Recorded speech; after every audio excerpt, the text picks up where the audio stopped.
सहज ही अपनी ओर हम चले वतन की ओर।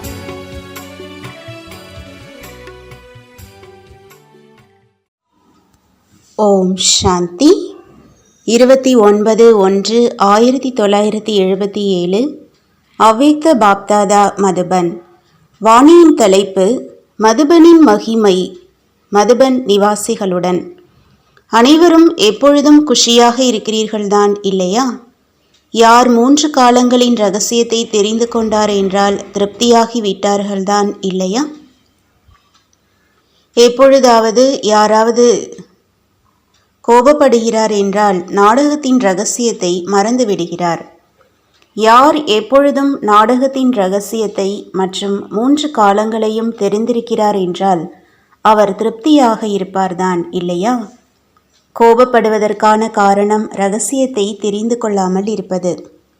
3 காலங்களின் ஞானம் தெரிந்தவராக ஆகுபவரைத்தான் திரிகால தரிசி என்று கூறுவது.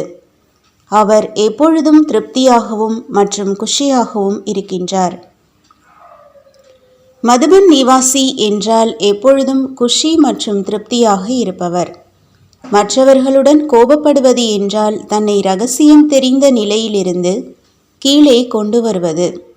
இருக்கையை விட்டு கீழே வருகிறீர்கள் என்றால் அப்பொழுது கோபப்படுகிறீர்கள். திரிகாலதர்சி என்றால் ஞானம் நிறைந்ததின் நிலை ஒரு இருக்கை ஆகும், மிக உயர்ந்ததாகும். எப்பொழுது இந்த இருக்கையை விட்டுவிட்டு கீழே வருகிறீர்களோ அப்பொழுது கோபப்படுகிறீர்கள். எப்படி ஸ்தானமோ அப்படி ஸ்திதி இருக்க வேண்டும்.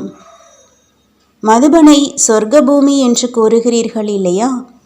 மதுபன் சொர்க்கத்தின் மாடல் என்று ஏற்றுக்கொள்கிறீர்கள் என்றால் சொர்க்கத்தில் மாயா வருகிறதா என்ன? மாயா என்றால் என்ன என்று அறியாத நிலை இருக்க வேண்டும். சொர்க்கத்தில் மாயாவின் ஞானம் இருப்பதில்லை. இந்த பூமியை சாதாரணம் என்று நினைப்பதினால் மாயா வருகிறது. மதுபன் வரதான பூமியை சாதாரண ஸ்தானம் என்று நினைக்காதீர்கள். மதுபனின் நினைவு கூட சக்தியை கொண்டு வருகிறது. மதுபனில் இருப்பவர்கள் ஃபரிஷ்தாக்களாக இருக்க வேண்டும். மதுபனின் மகிமை என்றால் மதுபன் நிவாசிகளின் மகிமை. மதுபனின் சுவர்களின் மகிமையோ இல்லைதான் இல்லையா? மதுபன் நிவாசிகளை முழு உலகமும் எந்த பார்வையில் பார்க்கிறது? உலகம் இன்று வரையிலும் நினைவு ரூபத்தில் எவ்வளவு உயர்ந்த பார்வையில் பார்க்கிறது. பக்தர்களும் மதுபன் நிவாசிகளின் மகிமையை பாடுகிறார்கள். பிராமண பரிவாரமும் உயர்ந்த பார்வையோடு பார்க்கிறது. ஒருவேளை உங்களுடைய பார்வையும் இவ்வளவு உயர்ந்ததாக இருக்கிறது என்றால் ஃபரிஷ்தாவாகவே ஆகியே விட்டீர்கள் இல்லையா? மதுபன் நிவாசிகள் எக்கிய நிவாசிகள் என்றும் கூறப்படுகிறார்கள். எக்கியத்தில் இருப்பவர்களுக்கு தன்னுடைய ஆகுதி போட வேண்டும். அப்பொழுது மற்றவர்களும் பின்பற்றி நடப்பார்கள். நினைவார்த்தமாக ரூபமாக வளர்க்கப்படும் யாகத்திலும் எப்பொழுது மந்திரத்தை உச்சரிக்கிறார்களோ அப்பொழுதுதான் போடும் ஆகுதியும் பயனுள்ளதாக ஆகிறது. இங்கேயும் எப்பொழுதும் மன்மனாபவ என்ற மந்திரம் நினைவில் இருக்கிறது என்றால் ஆகுதி பயனடைகிறது. மதுபன் நிவாசிகளோ நிரந்தர மந்திரத்தில் நிலைத்திருப்பவர்கள். மந்திரத்தை கூறுபவர்கள் மட்டுமல்லாமல் மந்திர சுரூபமானவர்கள். இப்பொழுது தந்தை ரியலைசேஷன் பாடம் கொடுத்திருக்கிறார் என்றால் தன்னை உணர்ந்து மாற்றம் செய்திருக்கிறீர்களா? அனைவரும் நன்றாக இருக்கிறீர்களா?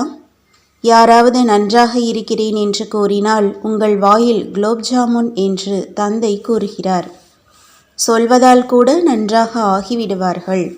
குறையை அடிக்கடி யோசிப்பதினால் குறையாகவே இருந்து விடுகிறது. குறையை பார்த்து அழித்து கொண்டே இருங்கள். சோதனை செய்வதின் கூடவே மாற்றமும் செய்யுங்கள். ஏதாவது அதிசயம் செய்து காண்பிக்க வேண்டும் இல்லையா? இவ்வளவு காலத்தில் எவ்வளவு துணை கிடைத்ததோ இதில் ஏதாவது அதிசயம் செய்தீர்களா? அதிசயம் என்று சொல்லும் அளவிற்கு ஏதாவது அந்த மாதிரி காரியம் செய்தீர்களா? அல்லது செய்திருந்தும் மறந்துவிட்டீர்களா? தன்னை எப்பொழுதும் குணம் நிறைந்தவராக பார்த்து உயர்ந்த நிலையில் நிலைத்து கொண்டே இருங்கள். கீழே வராதீர்கள். யார் ராஜ குடும்பத்தை சேர்ந்த குழந்தைகளாக இருப்பார்களோ அவர்கள் ஒருபொழுதும் தரையில் மண்ணில் கால்களை வைக்க மாட்டார்கள். இங்கே தேக உணர்வின் மண் இருக்கிறது. இதில் கீழே வராதீர்கள். இந்த மண்ணிலிருந்து எப்பொழுதும் தூரமாக இருங்கள். எண்ணத்தில் கூட தேக உணர்வில் வந்தீர்கள் என்றால் மண்ணில் கால் வைத்தீர்கள் என்பதாகும். வார்த்தைகள் செயலில் வந்தீர்கள் என்றால் மண்ணை அருந்துவிட்டீர்கள் என்பதாகும். ராஜ குடும்பத்தை சேர்ந்த குழந்தைகள் ஒருபொழுதும் மண்ணை அருந்துவதில்லை. உயர்ந்ததிலும் உயர்ந்த தந்தையின் உயர்ந்த நிலையில் உள்ள குழந்தைகள் நாம் என்று எப்பொழுதும் நினைவிருக்கிறது என்றால் பார்வை கீழே வராது. பழையவற்றையோ கனவிலிருந்தும் அழித்துவிட வேண்டும். யார் யோகம் நிறைந்த ஆத்மா, ஞானம் நிறைந்த ஆத்மாவாக இருப்பாரோ அவருடைய கனவு கூட புது உலகம், புது வாழ்க்கையினுடையதாக இருக்கும். எப்பொழுது கனவும் மாறிவிட்டது என்றால் எண்ணத்தின் விஷயமே இல்லை. மதுபன் நிவாசிகளின் கனவு கூட உயர்ந்ததாக இருக்கிறது. பாப்தாதாவும் அதே பார்வையில் பார்க்கிறார். மதுபன் நிவாசி என்ற பெயருக்கு மகிமை இருக்கிறது என்றால் கடைசி நேரம் வரையிலும் கூட நாம்தாரி, அதாவது பிருந்தாவனம் மதுபனை சேர்ந்தவர்கள் பெயரினால் மட்டும் தன்னுடைய வாழ்க்கையை நடத்தி கொண்டிருக்கிறார்கள். பெயருக்கு இந்தளவு மகிமை இருக்கிறது என்றால் மதுபன் நிவாசிகளின் பெயரே மகான் ஆகும். எப்பொழுது பெயருக்கு இவ்வளவு மகிமை இருக்கிறது என்றால் சுயம் தன்னுடைய சொரூபத்திற்கு எவ்வளவு இருக்கும்? நல்லது, அனைவரும் திருப்தியாக இருக்கவே இருக்கிறீர்கள். நல்லது. வரதானம்: நிரந்தர யோகி மற்றும் தூய்மையானவராகி அனைத்து விகாரங்களுக்கும் விடை கொடுக்கக்கூடிய சக்தி சொரூப பூஜ்ய சொரூபம் ஆகுங்கள். தந்தை மூலமாக அனைத்து குழந்தைகளுக்கு முக்கியமாக 2 வரதானங்கள் பிராப்தியாகின்றன. ஒன்று எப்பொழுதும் யோகி ஆகுங்கள், இன்னொன்று தூய்மை ஆகுங்கள். யார் இந்த வரதானத்தை வாழ்க்கையில் எப்பொழுதும் அனுபவம் செய்கிறார்களோ அவர்கள் 2-4 மணி நேரங்களின் யோகியாக இல்லாமல் நிரந்தர யோகியாக இருக்கிறார்கள்.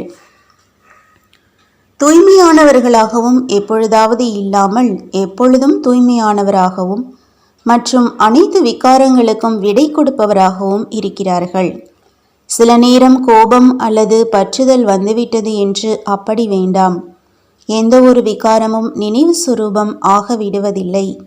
அந்த மாதிரி யோகிதான் சக்தி சுரூபமானவர், மேலும் எப்பொழுதும் தூய்மையாக இருக்கும் பூஜ்ய சுரூபமானவர்.